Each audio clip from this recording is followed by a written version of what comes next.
Oftentimes when you see people go to Switzerland, they want to buy a watch, and usually they're spending thousands of dollars. Like me, I wanted to buy a Rolex. They look at Omega, they look at Breitling, they look at almost AP or Patek if they can afford that. But not often when they're going to Switzerland, they're looking at that like under $1,000 price range. And to be honest, neither was I. In this video, we're going to break down why I wanted a watch on my trip to Switzerland, the watch I chose to buy when I went to Switzerland, and why I chose that specific watch from my 16-day trip there. So why I wanted to buy a watch in Switzerland was pretty obvious. This was my first time ever in Switzerland. I've been creating content for almost 3 years now. Majority of you have probably seen me on Instagram and TikTok and YouTube Shorts, but this long form YouTube is a relatively new concept for me. But I've been creating content for a long time, and for somebody that creates content around watches, the fact that I hadn't been to Switzerland was crazy.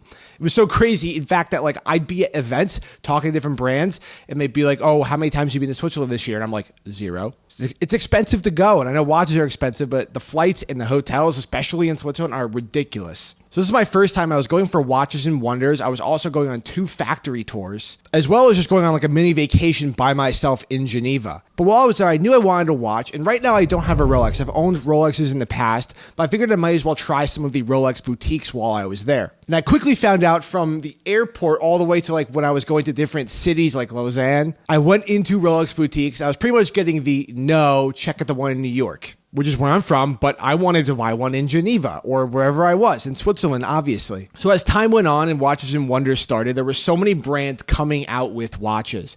You had the new Tudor Black P58 Burgundy, which you can go watch my hands-on review that I made literally a week ago. There were watches even from Rolex. The new Nomos World Timer is kind of a banger. I was looking at that. But nothing was really piquing my interest. And if I'm going to spend thousands of dollars on my own money on a watch while I'm in Switzerland, I have to like it because I know I'm going to keep it for the rest of my life. It's my first time there. I plan on doing this for a long time. It just had to fit. And before Watches and Wonders even started, I headed to the Beau Rivage, which is this hotel within Geneva. It's a very nice hotel. And during the Watches and Wonders week, they actually host a bunch of different micro brands and smaller brands, and even some bigger brands like Doxa. But I checked out a number of these brands while I was there before Watches and Wonders started, and I stumbled across Furlan Marri. I've seen this brand a number of times now, and so have you in different YouTube videos or articles you read, even though nobody really reads articles anymore. It's all video. But I've never really gotten hands-on. I've seen the chronographs. I've seen the new Corne de Vache or the Cowhorn Lugs watch. I've also seen the Disco Volante, and I knew that people liked them, but it's one thing seeing it in pictures, you might get bored, versus actually handling them in person. I fell in love with a couple of them, but then Watches and Wonders started. I kind of forgot about it. And then post Watches and Wonders, I went back to Beau Rivage. It was pretty much the end of the show, and I wanted to get one more look because I didn't have time during Watches and Wonders to actually go back and really take a look at a lot of the watches. And I fell in love with one watch in particular, and that's the Furlan Marri Nero Sabbia. That is the one I'm wearing on my wrist right now. But this watch, despite being under $700 US, kind of fit everything I was looking for. For one, it's a 38mm chronograph, which you can barely find nowadays. And the reason they're able to do a 38mm chronograph under $1,000 is because it's mecha quartz, which is basically a quartz movement.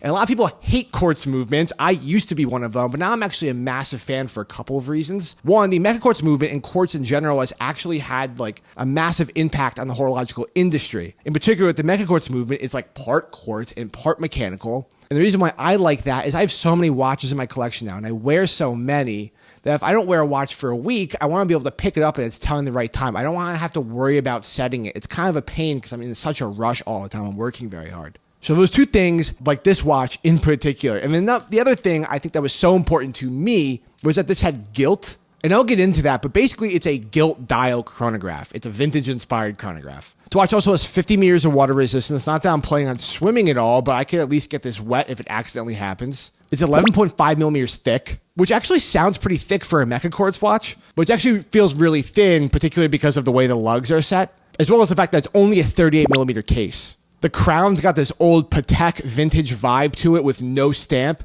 but they actually have engraved pushers. It's got a screw-down case back, and inside the screw-down case back, I've not taken off the watch, but what I saw in pictures is there's actually perlage inside the case back, which you don't find at a watch at this price usually. The hands are also domed to fit the crystal, which is a nod to old chronographs. I kind of just fell in love with it when I saw it, and I decided to buy the watch. There's a reason why they've made over 2,000 to 3,000 of this watch since they came out with it, and it's been sold out numerous times because people love it. And even during my YouTube short, or you can check out my Instagram or my TikTok, people have been obsessed with it. I think they've sold a lot.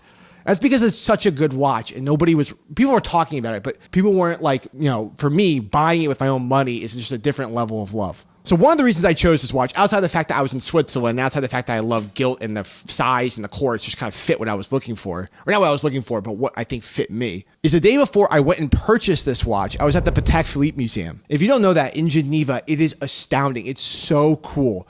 It's 3 floors. You could spend 4 to 5 hours in there. They have all different kinds of vintage Patek Calatravas, chronographs, pocket watches owned by famous people, crazy enameling on different world timers. It's crazy. If you've been there, you know exactly what I'm talking about. But while I was there, I kind of fell in love with vintage Patek. I've had this thing for vintage Rolex for quite some time now. I don't actually own a vintage Rolex, but I own a vintage Tudor, which has Rolex parts on it. So I feel like it's at least a little bit similar. But I didn't realize this breadth of knowledge and this vast history that Patek had. Even though I knew that, it's one thing to see these watches in person and really understand how far the brand has come. And I'm not a fan of modern Patek pretty much at all. You'll never see me talking about it unless it's something controversial. But vintage Patek, I think, is just done so perfectly. It's unbelievable. And that day, I literally went to the Beau Rivage to check out some of the watches. That was the day I went back to the Beau Rivage to check out more, maybe to buy something or whatever. And I saw this, and I was like, oh my goodness, this looks just like watches I was seeing in the Patek Museum. And I had to pick it up. That's literally probably the biggest reason why I bought it. $700 is a lot of money, but for a watch, it's something I'm buying in Switzerland, I'm going to wear for the rest of my life, and it will be timeless. Doesn't really feel like a lot to me when I was originally planning on spending like $10,000 or something like that. I think the most important point here, why I bought the Nero Sabbia and why I think you should buy watches, is that oftentimes right now, I'm not really looking in this price range. I'm looking at much more expensive watches because the more expensive, generally speaking, the better the watch. Again, for the most part. But sometimes you come across something that might be cheaper than you're normally spending, and it actually ends up being something you fall in love with. Since I've bought this, I've worn this more than any other watch in my collection. Granted, I've had it for like almost a month now, so it really has not been that long. I'm definitely in the honeymoon phase, but it's so perfect. I get more compliments on this than I get on pretty much any other watch, including stuff I get loaned. So make sure when you're looking for a watch, don't really look at the price. I know price can be important because you want the certain quality or the certain lore or whatever with your watch. But continue to look at things in different price ranges. It's so important because I bought this and I'm so happy. There's not a single watch I would have rather had under like even $5,000 while I was there than this one. So thank you guys so much for watching the video. I hope you can pick this up if you want to pick it up. There's a link in my description. I get no money from it. This video is not sponsored, but a lot of people are asking where to get it, so it's in the description. Also, if you're looking to service your watch, check out Watch Check at the link in the description. I've serviced my personal Cartier Tank Must with this, and it came out brand new. And we do a phenomenal job. I use the same servicing center that a lot of the boutiques use within the US. Also, if you're in the US, I would check out Bezel if you're going to buy or sell your watches. They're a platform I've been using since they started, and they're really the only platform I've endorsed since I've been making content. And it's because their authenticity guarantee is the best in the business. It's all in-house watchmakers. It's not they're sending it off to a third party and bringing it back. I just don't fully trust that. And even when I wasn't sponsored, and this video is not sponsored, I continue to recommend them. And you can use code BENSWATCHES for $150 off your first purchase. But again, thank you so much. Like, subscribe, whatever. If you like this kind of video content, you can comment down below and tell me you like it. If you want to see more of this type of content, comment below what you want to see. A state of the collection. You want to see a review of different Watches and Wonders watches. I think I know my video for next week. But thank you guys so much. Really appreciate it. And I'll talk to you soon.